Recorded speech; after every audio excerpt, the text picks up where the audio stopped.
At night, when the other engines are tucked away in their sheds, you can still hear the faraway call of an engine's whistle and the clickety-clack of train wheels turning.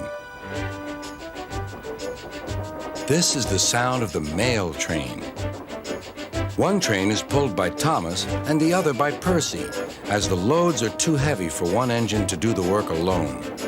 The mail is loaded into freight cars at the harbors, and the engines pull their trains through the silent stations, delivering their precious loads.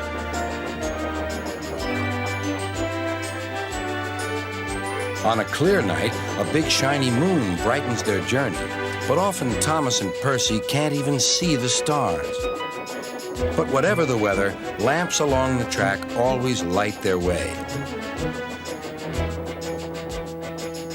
One night, Percy was waiting at the junction. The main line train was late. At last, Henry arrived. "Sorry," he puffed. "The mail boat from the mainland was delayed." "Come on, Percy," said his driver. "Let's make up for lost time." Percy puffed along as quickly as he could, but the sun was already rising as he finished his work.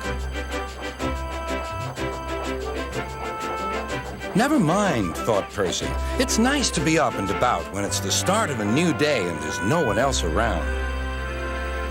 Percy was not alone for long. "Bother," said Percy. "It's that dizzy thing, Harold." "Good morning," whirred Harold. "I always said railways were out of date, but you're so slow with the mail. You should give everyone their stamps back." Percy was too tired to explain. "Bird brain," he muttered. "Good morning, Percy," called Duck. "You're up early this morning." "No, you're wrong," sighed Percy. "I'm back, tired and late." He rolled into the shed and fell asleep almost before his buffers touched the bar.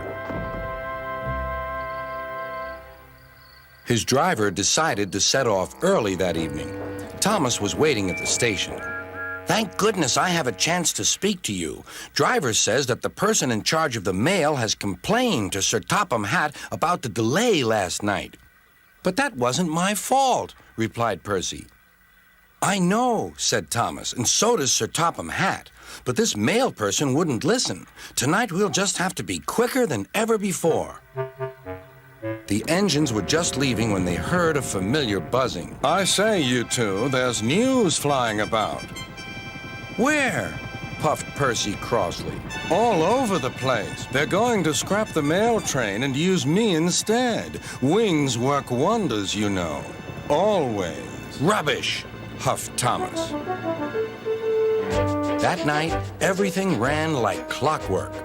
Thomas and Percy steamed through the stations, making good time everywhere they went.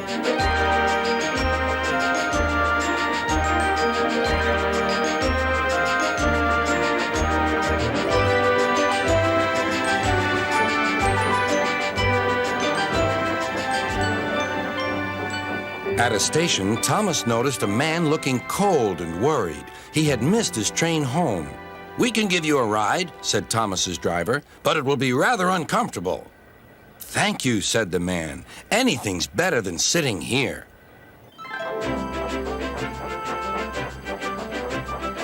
The next afternoon, Percy passed the airfield and saw Harold. "Hello, Lazy Wings. Are you too tired to fly today?" "The wind's too strong," grumbled Harold. "I've been grounded." "You need rails," laughed Percy. "They work wonders, you know. Always."